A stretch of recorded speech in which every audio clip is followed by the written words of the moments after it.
사랑한다는 건 때론 가장 큰 독이 될 수도 있습니다. 평생을 바친 희생이 그들의 욕심만 키웠다는 걸 깨달았을 때 230억이라 이제 이 돈으로 진짜 내가 원하는 걸 해보려 해. 1960년 늦겨울 강원도 정선의 한 산골 마을. 16살의 명숙은 아버지의 부고를 받았습니다. 탄광에서 일하시다 심장마비로 돌아가셨다는 소식이었습니다. 손바닥만 한 전보 용지를 손에 쥐고 한참을 서 있었습니다. 영숙아, 이제 너라도 서울 가서 돈을 벌어야 한다. 어미 혼자서는 내 동생들 학교도 보내기 어려울 것 같다. 그날 밤 명숙은 막내 지영이를 품에 안고 울었습니다. 겨우 5살, 아직 전 냄새도 가시지 않은 막내였습니다. 12살의 지석이와 9살의 지훈이도 잠든 척하면서 훌쩍이는 소리를 죽이고 있었지요. 엄니, 걱정 마이소. 내 꼭 돈 벌어올기라. 새벽녘 어머니의 거칠어진 손을 잡고 명숙은 다짐했습니다. 이튿날 명숙은 봄이 오기도 전에 서울행 버스에 올랐습니다. 고무신 한 켤레와 속옷 2벌이 전부인 작은 보따리 하나가 전 재산이었습니다. 창밖으로 흩날리는 눈발이 차가웠습니다. 울지 마라. 언니가 꼭 성공해서 올 테니. 버스가 떠나는 순간까지 막내 지영이가 울며 매달렸습니다. 뒤돌아보지 않으려 했지만 자꾸만 고개가 돌아갔습니다. 서울에서의 첫 일자리는 개봉동의 한 쌀가게 식모살이었습니다. 끼니를 해결할 수 있다는 것만으로도 감지덕지했지요. 밤낮 없이 일했습니다. 쌀 포대를 나르다 허리가 휘어도 손이 갈라져 피가 나도 멈출 수 없었습니다. 고향에 동생들이 있다면서. 그래, 매달 3,000원씩 줄 테니 열심히 해보거라. 주인 아줌마의 말에 명숙은 고개를 폭 숙였습니다. 첫 월급을 받던 날 봉투를 들고 동네 우체국으로 달려갔습니다. 어머니, 아직 적지만 이걸로 지영이 분유라도 사주세요. 편지와 함께 2,000원을 붙이며 명숙은 눈물을 훔쳤습니다. 나머지 1,000원으로는 야간 중학교 학비를 겨우 충당했지요. 끼니는 주인 집에서 해결했지만 버스비를 아끼려 매일 밤 1시간 넘게 걸어서 학교를 다녔습니다. 한겨울에도 버선이 다 해질 때까지 걸었습니다. 1963년 20살이 된 영숙은 청계천 봉제 공장으로 자리를 옮겼습니다. 월급이 6,000원으로 올랐지만 일은 더 고되었습니다. 하루 15시간씩 재봉틀 앞에 앉아 있다 보니 허리가 굽고 눈이 침침해졌습니다. 명숙 씨, 자시다들은 다 퇴근했는데 또 야근이야? 네, 기술을 더 배워야 해서요. 미싱 소리만이 가득한 어두운 공장에서 명숙은 매일 밤 자신만의 꿈을 키워갔습니다. 다른 자시다들이 쉬는 시간에 놀 때도 그녀는 미싱 앞에 앉아 있었습니다. 불량품을 고치며 새로운 바느질 기법을 익혔고 틈틈이 옷본을 그리는 법도 배웠습니다. 그렇게 3년이 지났습니다. 이제 명숙은 공장에서 가장 실력 있는 미싱사가 되어 있었습니다. 월급도 2만 원까지 올랐고 야간 고등학교도 졸업했습니다. 동생들도 하나둘 성장하고 있었습니다. 지훈이가 중학교 들어갔다네요. 지석이는 고등학교 준비하고 지영이도 이제 국민학교 들어갈 때가 됐구나. 어머니의 편지를 읽으며 명숙은 가슴이 뭉클했습니다. 봄이면 진달래꽃이 피는 고향 마을이 그리웠지만 명숙은 눈물을 보일 새도 없었습니다. 어머니가 보내준 무명 속치마를 꼭 끌어안고 잠들던 밤이면 동생들의 얼굴이 하나둘 떠올랐습니다. 그때마다 그녀는 더 힘을 내어 일했지요. 1967년 24살이 된 명숙의 인생에 전환점이 찾아왔습니다. 공장에 들른 일본인 바이어가 그녀의 재능을 알아본 것입니다. 김명숙 씨, 당신의 솜씨는 도쿄에서도 통할 겁니다. 우리 회사에서 일해보지 않겠습니까? 하지만 명숙의 꿈은 따로 있었습니다. 언젠가는 내 가게를 열 거야. 그래서 우리 동생들을 더 잘 살게 해줄 거야. 1968년 여름, 동대문 시장은 찌는 듯한 더위에도 불구하고 사람들로 북적였습니다. 새벽 시장을 준비하는 상인들의 고함 소리, 오토바이 배달꾼들의 경적 소리, 흥정하는 도매상들의 왁자지껄한 소리가 뒤섞여 있었습니다. 포장마차에서 시원한 칼국수로 늦은 저녁을 먹던 명숙은 일생일대의 결심을 했습니다. 일본 회사의 제안을 거절하고 자신만의 길을 가기로 한 것입니다. 아가씨, 정말 그 일본 회사 안 간다고요? 월급이 지금의 3배라면서요? 칼국수 집주인 김씨 아저씨가 걱정스러운 목소리로 물었습니다. 네, 아저씨 전 제 가게를 내고 싶어요. 그게 제 꿈이에요. 다음 날 명숙은 5년간 일한 봉제 공장 사장실을 찾았습니다. 사장님, 정말 제가 가게를 내도 될까요?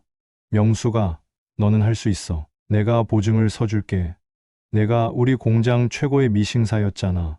사장님의 말씀에 명숙은 눈물이 날 것 같았습니다. 보증금 50만 원. 5년간 모은 돈과 사장님의 보증으로 겨우 마련한 돈이었습니다. 평수로 따지면 고작 3평, 재단대 하나 놓으면 몸 돌릴 자리도 없는 조그만 가게였습니다. 하지만 명숙에게는 꿈의 공간이었습니다. 어머니, 제가 드디어 가게를 냈어요. 간판도 달았어요. 명숙 옷집이라고요. 고향에 전화를 걸어 이 기쁜 소식을 전했습니다. 지영아, 언니가 이제 가게를 냈어. 나중에 크면 여기서 예쁜 옷 많이 만들어줄게. 전화통에 대고 하는 막내의 제잘거림을 들으며 명숙은 미소 지었습니다. 첫 달은 정말 힘들었습니다. 주문은 들어오지 않고 월세는 쌓여갔습니다. 밤늦게까지 미싱을 돌리는 소리에 옆 가게 주인이 찾아오기도 했습니다. 아가씨, 무슨 옷을 그리 밤늦게까지 만드나? 불 좀 꺼요. 죄송해요. 주문이 없어도 제 옷이라도 만들어요. 언젠가는 누군가가 알아봐 주겠죠. 밤새워 디자인을 그리고 천을 재단하고 미싱을 돌렸습니다. 손가락이 바늘에 찔려 피가 나도 허리가 아파 똑바로 서지 못해도 멈추지 않았습니다. 누나, 이번 달 생활비가 좀 모자랄 것 같아. 지석이의 전화에 명숙은 한숨을 쉬었습니다. 가게 월세도 밀려 있는데 어떻게든 돈을 마련해야 했습니다. 알았어, 내일 보내줄게. 지석아, 재수 공부 열심히 하고 있지? 응, 누나 이번엔 꼭 서울대 갈게. 그래, 우리 지석이 꼭 됐으면 좋겠다. 전화를 끊고 명숙은 밀린 주문 작업을 시작했습니다. 날이 밝아올 때까지 미싱을 돌렸습니다. 새벽녘이면 동대문 시장의 도매상들이 하나둘 자리를 잡기 시작했고 그들의 고함 소리가 명숙의 작은 가게까지 들려왔습니다. 이봐요, 아가씨, 저기 진열된 옷 어디서 났어? 어느 날 한 중년 여성이 가게를 찾아왔습니다. 제가 만든 건데요. 이런 디자인은 본 적이 없는데 도매로 주문하면 얼마에 해줄 수 있어? 그것이 시작이었습니다. 입소문이 나면서 주문이 하나둘 늘어났고 백화점 바이어들도 찾아오기 시작했습니다. 명숙의 독특한 디자인은 사람들의 눈길을 사로잡았습니다. 이 옷은 어디서 샀어요? 정말 특별한데. 동대문에 있는 명숙 옷집이요. 아직 작은 가게지만 디자인이 참 좋더라고요. 1970년이 되자 명숙의 가게는 동대문에서 가장 핫한 곳이 되어 있었습니다. 이제는 직원도 5명이나 되었고 가게도 10평으로 늘었습니다. 월 매출이 100만 원을 넘어섰고 이제는 도매 주문만으로도 가게를 꾸려나갈 수 있었습니다. 어머니, 이번에 지훈이 대학 등록금 보냈어요. 지석이는 재수학원비, 지영이는 고등학교 준비물. 장부를 정리하며 명숙은 뿌듯함을 느꼈습니다. 하지만 성공이 커질수록 고민도 깊어졌습니다. 김 사장님, 우리 사채 쓰시죠. 이자 좀 세긴 해도 사업 크게 하시는 데는. 유혹의 손길이 뻗쳐왔습니다. 하지만 명숙은 단호히 거절했습니다. 1975년 하우스 오브 킴이라는 브랜드를 설립했습니다. 명숙의 나이 31살. 이제 그녀의 진짜 도전이 시작되었습니다. 사장님, 83년도 수출 실적이 작년보다 40% 늘었습니다. 해외 바이어들 연락은 일본, 홍콩, 싱가포르에서 계속 주문이 들어오고 있습니다. 1983년 하우스 오브 킴은 이제 직원이 500명이 넘는 중견기업으로 성장해 있었습니다. 동대문 시절의 작은 가게는 압구정동의 화려한 사옥으로 바뀌었고 전국의 백화점에 매장이 들어섰습니다. 큰동생 지우는 미국 유학을 마치고 무역회사를 차렸습니다. 둘째 지석은 사법고시에 합격해 검사가 되었다가 변호사로 전직했고 막내 지영은 의대를 졸업하고 곧장 아프리카 의료봉사를 자원했습니다. 언니, 전 여기서 제가 해야 할 일을 찾은 것 같아요. 3년 전 케냐로 떠나기 전 지영이가 한 말이 여전히 귓가에 맴돌았습니다. 명숙은 늘 바빴습니다. 해외 출장, 신제품 론칭, 공장 증설, 정신없이 달리다 보니 어느새 40 후반이 되어 있었습니다. 그 사이 어머니마저 돌아가시고 이제 가족이라곤 동생들 뿐이었습니다. 사장님, 결혼은 언제? 그런 거 신경 쓰지 마세요. 전 회사가 제 전부예요. 하지만 그건 거짓말이었습니다. 밤마다 텅 빈 집에 돌아올 때면 문득 외로움이 밀려왔습니다. 동생들은 이제 명절에도 잘 오지 않았고 전화도 필요할 때만 걸려왔습니다. 1989년 늦가을 서울대병원 진찰실에서 운명처럼 찾아온 위암 판정. 49의 나이에 찾아온 이 병은 어쩌면 그녀에게 삶을 돌아볼 시간을 주는 신의 선물인지도 몰랐습니다. 그동안의 화려한 성공이 무색하게 병원 대기실에 혼자 앉아있는 자신의 모습이 초라하게 느껴졌습니다. 평생 돈을 벌기 위해 달려왔지만 정작 그 돈을 왜 벌었는지 생각해보니 답이 나오지 않았습니다. 사장님, 일본 미츠이 그룹에서 또 연락이 왔습니다. 이번에는 230억에 인수하겠다고. 이제는 때가 된 걸까요? 퇴원 후 집으로 돌아온 명숙은 오랜만에 서재 정리를 했습니다. 서류 상자들 사이에서 낡은 앨범이 나왔습니다. 첫 페이지를 넘기자 16살 때 찍은 가족 사진이 나왔습니다. 돌아가신 부모님과 어린 동생들. 지훈이는 이제 미국에서 무역회사를 운영하는 사업가가 되었고, 지석이는 대형 로펌의 파트너 변호사가 되었습니다. 지영아, 잘 지내고 있니? 매달 아프리카에서 보내오는 막내의 편지만이 그녀의 마음을 따뜻하게 했습니다. 의료봉사를 떠나면서 지영이가 한 말이 생각났습니다. 언니처럼 저도 누군가를 위해 살고 싶어요. 전화벨이 울렸습니다. 지훈이었습니다. 누나, 이번에 새로운 사업을 하나 구상 중인데 투자 좀 해주시면 안 될까요? 지훈아, 나 좀 아픈 것 같아. 제가 지금 미국에서 중요한 계약을 앞두고 있어서 나중에 다시 연락드릴게요. 둘째, 지석의 전화도 비슷했습니다. 누나, 강남에 좋은 부동산이 나왔는데 누나 명의로 하면 세금도 줄일 수 있고. 지석아, 난 이제. 누나 바쁘시죠? 나중에 다시 얘기해요. 창밖으로 늦가을에 낙엽이 떨어지고 있었습니다. 명숙은 차를 한 잔 따르며 생각에 잠겼습니다. 평생 동생들을 위해 살았다고 생각했는데 그들에게 자신은 어쩌면 돈 줄 이상은 아닌 걸까요? 그동안 바빠서, 아니 어쩌면 두려워서 마주하지 않으려 했던 진실들이 천천히 모습을 드러내고 있었습니다. 금고를 열었습니다. 현금, 주식, 부동산, 서류들. 평생을 모은 재산이었습니다.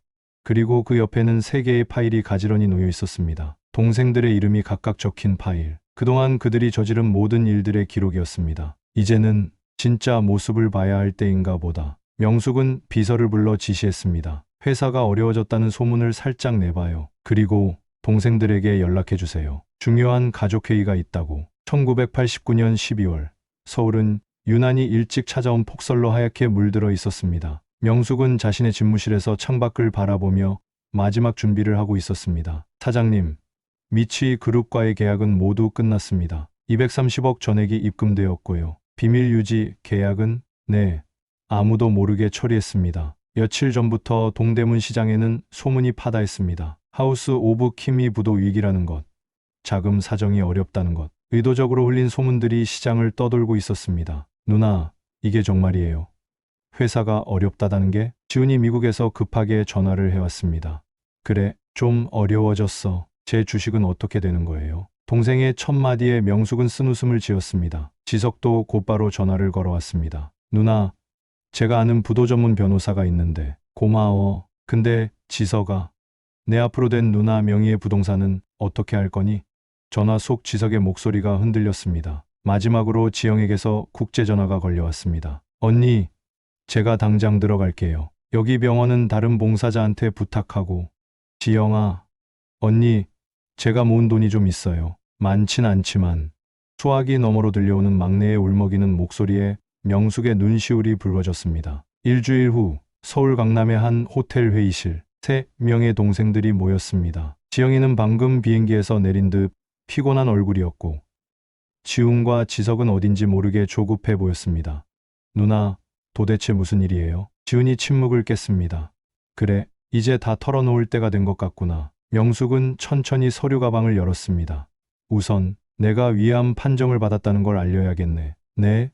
누나, 지영이 자리에서 벌떡 일어났습니다. 괜찮아, 수술하면 나을 수 있대. 그런데 명숙은 잠시 말을 멈추고 동생들의 얼굴을 하나하나 바라보았습니다.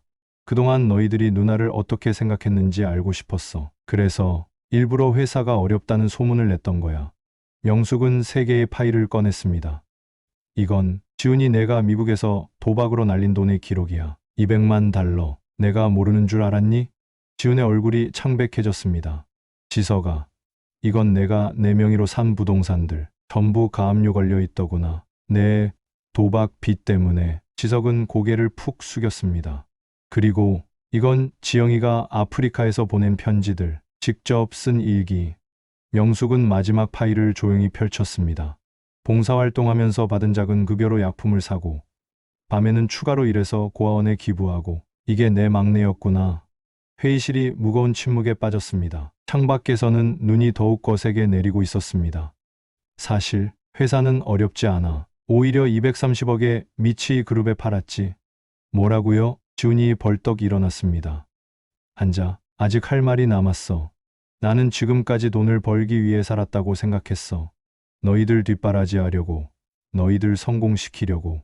그런데 문득 깨달았지. 내가 정작 왜 돈을 벌었는지를. 명숙은 창가로 걸어가 눈 내리는 풍경을 바라보았습니다. 어머니가 돌아가시기 전에 하신 말씀이 있어. 명수가 돈보다 중요한 게 세상에는 참 많다. 그때는 이해하지 못했는데 이제야 알 것 같아. 다시 자리로 돌아와 앉으며 명숙은 말을 이었습니다. 지훈아, 내가 도박으로 날린 돈이 얼마인지 알아? 내 유학 비용의 5배야. 지서가, 내가 내 명의로 산 부동산에 걸린 가압류가 10년치 등록금보다 많아. 두 형제는 말없이 고개를 숙였습니다. 난 너희들이 잘 되길 바랐어. 그래서 내 청춘도 결혼도 포기했지. 하지만 지금 와서 보니 그게 너희한테 독이 된 것 같아. 지영이가 조용히 언니 곁으로 다가와 손을 잡았습니다. 그래서 결심했어. 이제는 내가 진정으로 원하는 걸 하려고 해. 이 회사를 일본에 판 돈 230억. 그리고 내가 모아둔 현금과 부동산을 전부 정리하면 약 300억 정도가 될 거야. 명숙은 또 다른 서류 뭉치를 꺼냈습니다. 이건 내 유언장이야. 이미 공증도 마쳤고. 누나, 무슨. 지훈이 버럭 소리를 질렀습니다. 진정해. 난 아직 죽을 생각 없어. 다만 이제는 내 뜻대로 살고 싶을 뿐이야. 명숙은 차분히 말을 이어갔습니다. 재산의 대부분은 의료 재단을 설립하는 데 쓰기로 했어. 아프리카에 병원을 짓고 가난한 환자들을 돕는. 지영의 눈이 커졌습니다. 그리고 지영아, 내가 그 재단의 이사장을 맡아주었으면 해. 내 꿈이 그것이었다고 들었는데. 맞니? 언니. 지영은 눈물을 참지 못했습니다. 나머지 돈으로는 봉제 공장에서 일하다 다치거나 병든 분들을 위한 기금을 만들 거야. 내가 처음 시작했던 그곳에서 아직도 많은 사람들이 힘들게 일하고 있으니까. 지훈이 자리에서 벌떡 일어났습니다. 누나, 우리는요? 우리 몫은요? 명숙은 쓴웃음을 지으며 마지막 서류 2장을 꺼냈습니다. 이건 너희 둘이 내 돈으로 저지른 일들의 증거야. 도박, 주식, 부동산 투기, 전부 불법이었지. 내 명의를 도용한 것도 있고. 지훈과 지석의 얼굴이 하얗게 변했습니다. 물론 고소하지는 않을 거야. 대신 조건이 있어. 명숙은 천천히 자리에서 일어났습니다. 너희가 그동안 쓴 돈, 이자 포함해서 전부 갚아. 한 푼도 빠짐없이. 그동안 내가 지원한 학비, 생활비는 뺐으니 그나마 다행으로 생각해. 누나, 그건 너무하잖아요. 우리가 얼마나.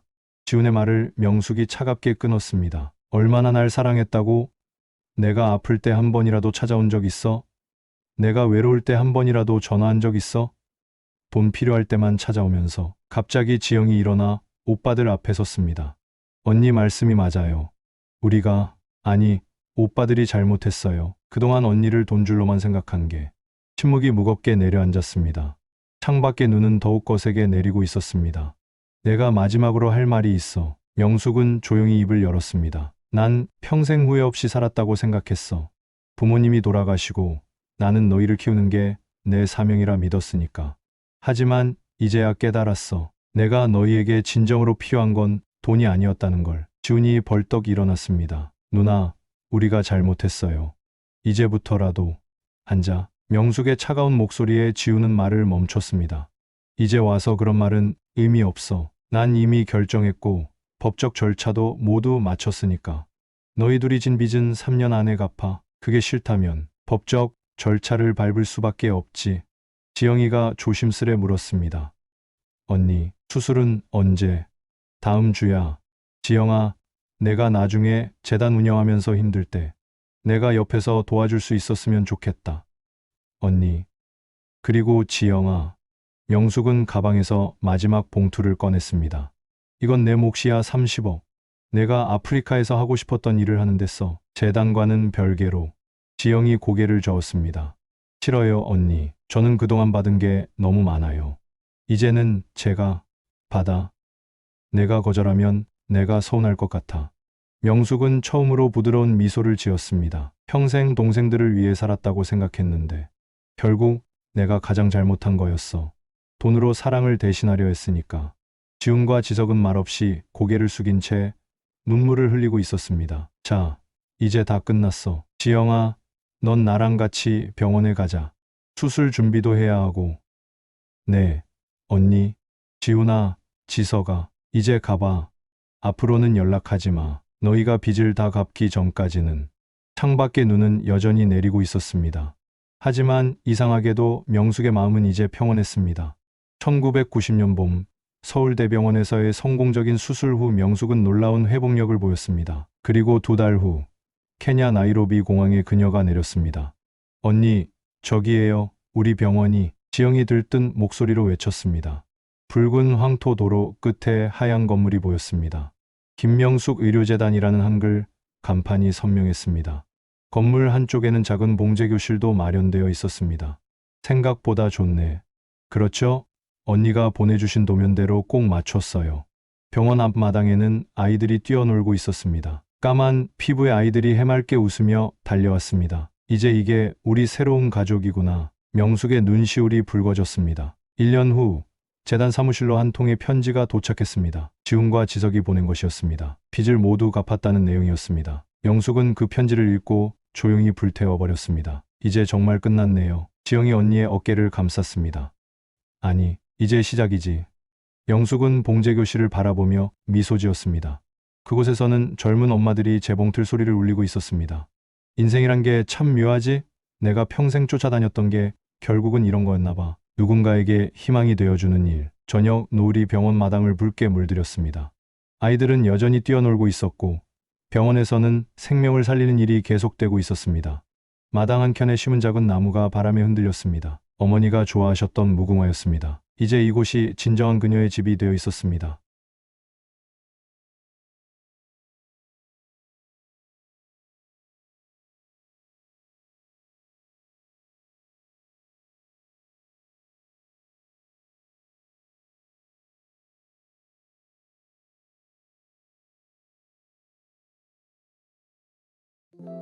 다음 시간에도 함께해요. 언제나 여기서 당신의 이야기가 우리의 추억이 되듯 당신의 인생을 응원합니다. 따뜻한 하루 보내세요. 여기는 언제나 당신 곁